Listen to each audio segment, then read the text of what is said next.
Good morning, Professor Garlick. How wonderful it is to see you again, Lenora dear.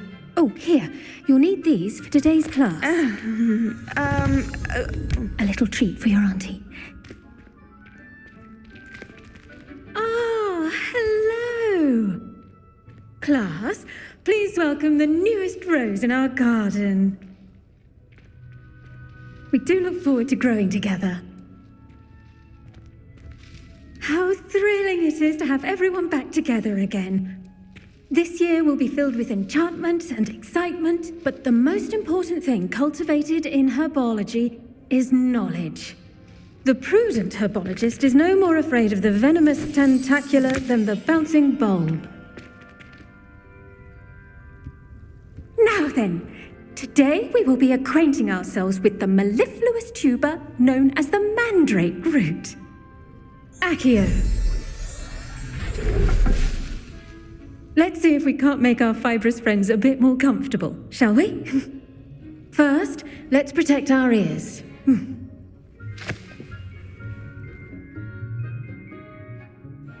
Now, everyone, grip their mandrake by the tendrils and give it a firm tug.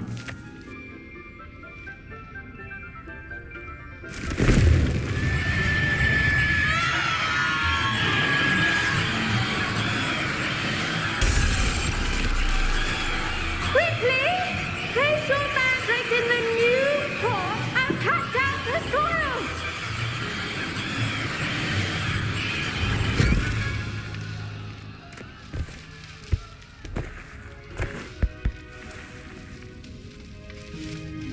The soil should envelop the root like a warm, dirty blanket, putting the mandrake right at ease.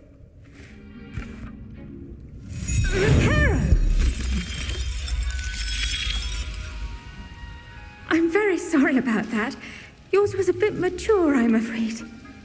All right then, off you go. Splendid work, everyone. Now for our next task, we'll be planting dittany at our potting tables. You can all get started. I need to have a brief word with our...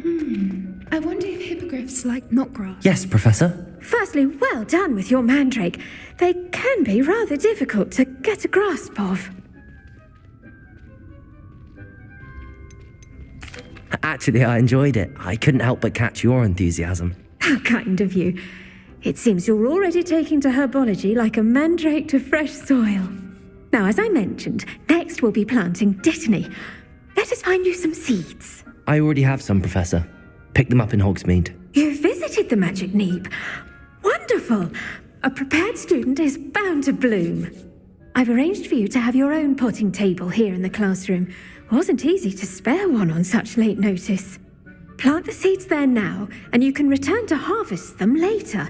Even with soil, sunlight, and a bit of magic, they will take time to grow. Let's see how to balance my star thistle arrangement. Miffler's Fancy or roses?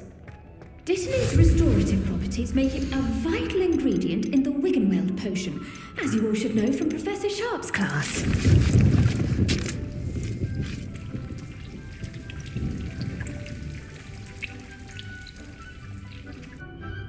Well done! Once it can be harvested, your dittany will be ready to use in Wiggenweld potion. I'll let Professor Sharp tell you about that. Now, what say we branch out? Introduce you to a different sort of flora, the Chinese chomping cabbage. You'll find that some plants are better suited to uses outside of a cauldron. The cabbages do get testy without something to chew. Fortunately, I have a dummy for them to gnaw on. Be a dear and let them have a good chomping. Yes, Professor. They're in the other greenhouse. It's just at the end of the footbridge leading out of this room. Your classmate, Mr. Pruitt, has kindly offered to accompany you. Come back and see me when you're finished. Oh, and mind your fingers. They do bite.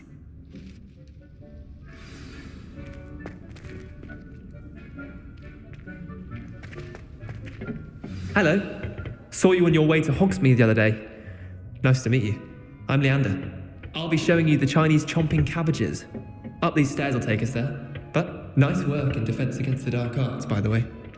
Excuse me? Your duel with Sebastian. And he's good. Thinks he's really good. But you outright slaughtered him. It was brilliant. Oh. Well, thank you. And here we are. Home of the Chinese chomping cabbage. Go on, grab a few of those cabbages. Just mind your fingers. I almost lost. Now, see that dummy? Just toss the cabbages at it, and they'll do the rest.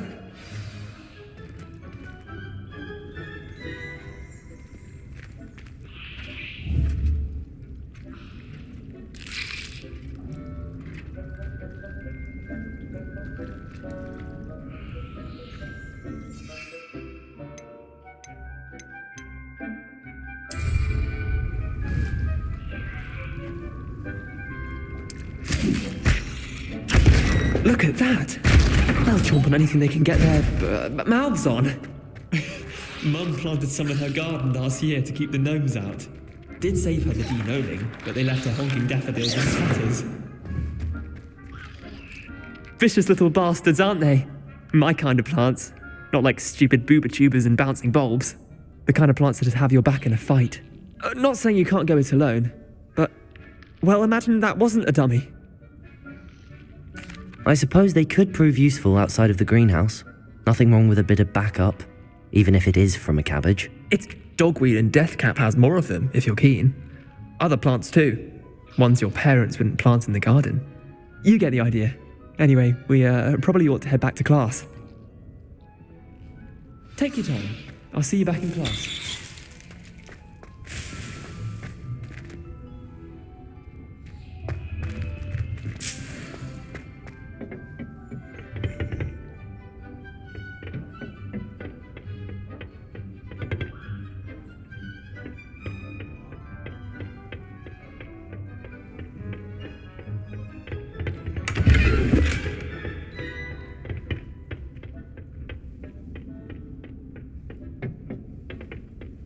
And with that helpful reminder as to why we should always wear our dragon hide gloves, I shall end our lesson here. I do wonder about Professor Fig. He's hardly ever in his classroom. I tended to the Chinese chomping cabbages, Professor. Remarkable plants, aren't they? I hope they weren't too much trouble. Oh, don't see any bite marks or missing digits. And good, as you do seem to be quite green-fingered. Oh, I'm eager to see your skill in the soil continue to blossom.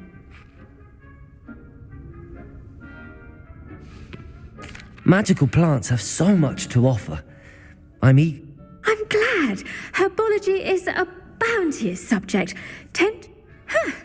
Well, I suppose that's everything. Do come by for a chat sometime. I so enjoy checking in with my new students.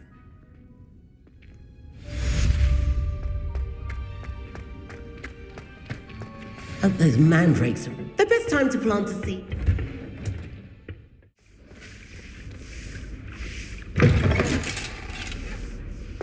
I saw an aura badge on Professor Sharp's desk. I bet he knows more than he's letting on about the Goblin Rebellion.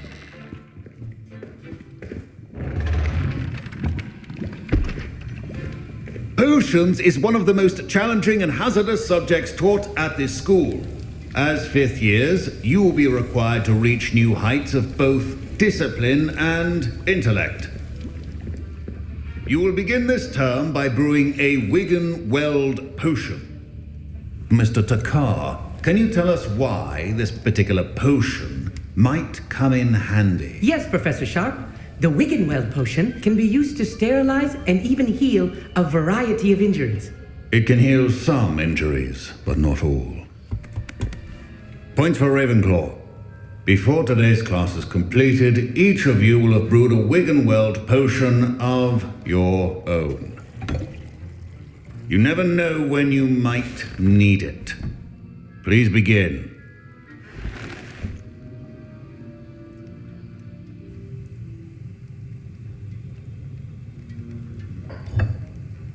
Use a strong, even motion when crushing your ingredients. Please be meticulous when adding powder to your potions. One errant sneeze could be disastrous.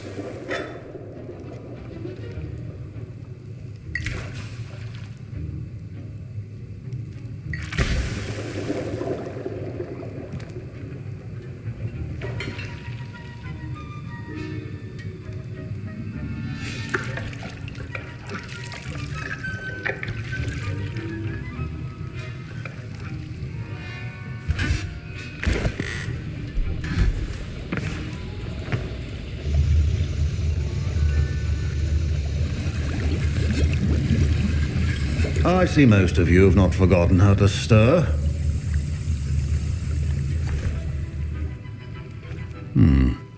Not an easy potion to brew.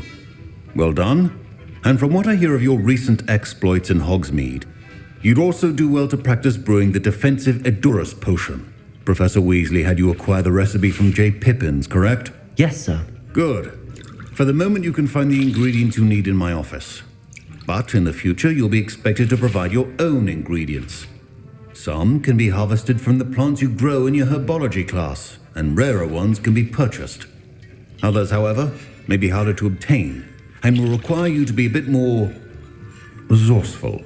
Come and see me when you've finished brewing, and we'll see if it was skill or luck the first time round.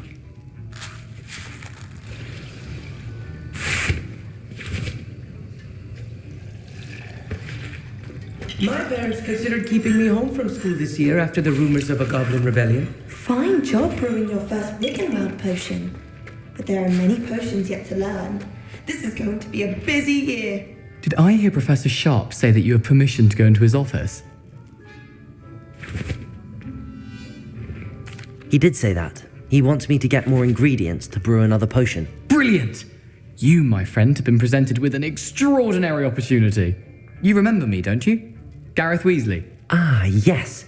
We met in the common room. Listen, anyone with a troll-sized brain can brew an Edurus potion. I'm working on something that's certain to be spectacular. I'm just missing one tiny last ingredient that will add that extra spark. I suspect that's where I come in. You're as clever as I'd hoped. I simply need a single Fwooper feather. As you'll already be in Sharp's office with his permission, perhaps you could grab it for me.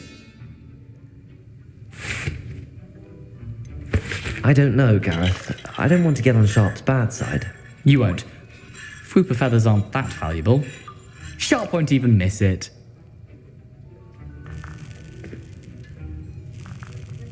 Very well. I'll bring you a Fwooper feather. Brilliant! Wait until you see what I'm brewing. Hurry back to me when you have the feather.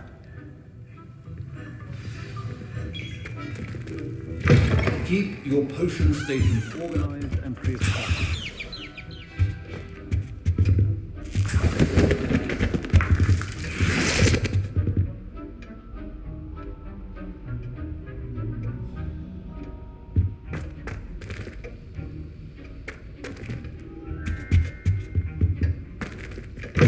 A well-prepared witch or wizard always has a few potions on hand. Here's the Fwooper feather you wanted. Brilliant!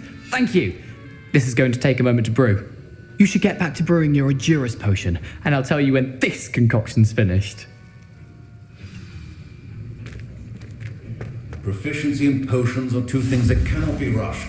Have patience and be thorough.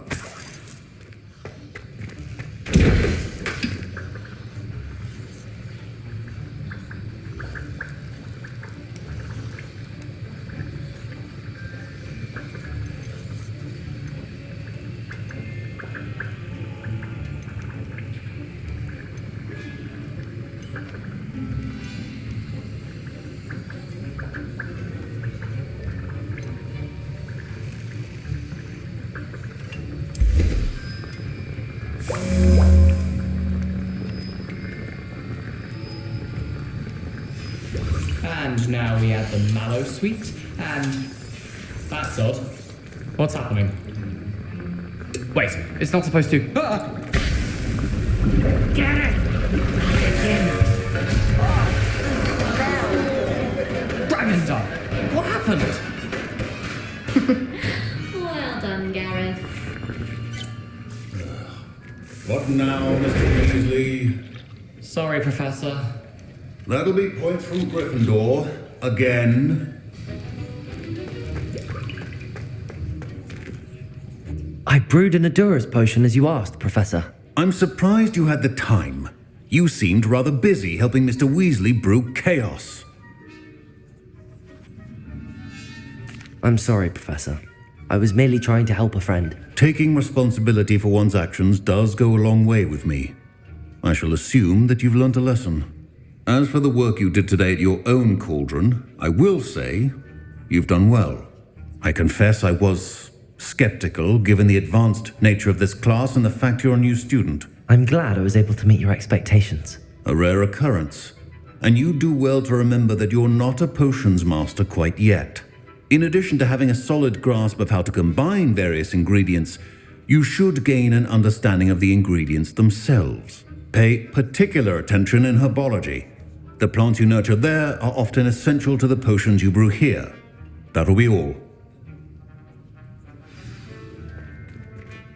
I think each of us has had enough excitement for one day. Class is dismissed. Ugh, my robes are going to reek from Gareth's inspiration for the rest of term.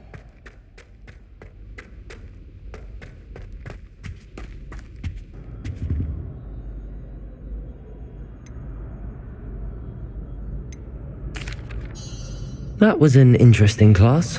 Thanks to you. Wasn't precisely what I had in mind, but it was still brilliant. I appreciate your help.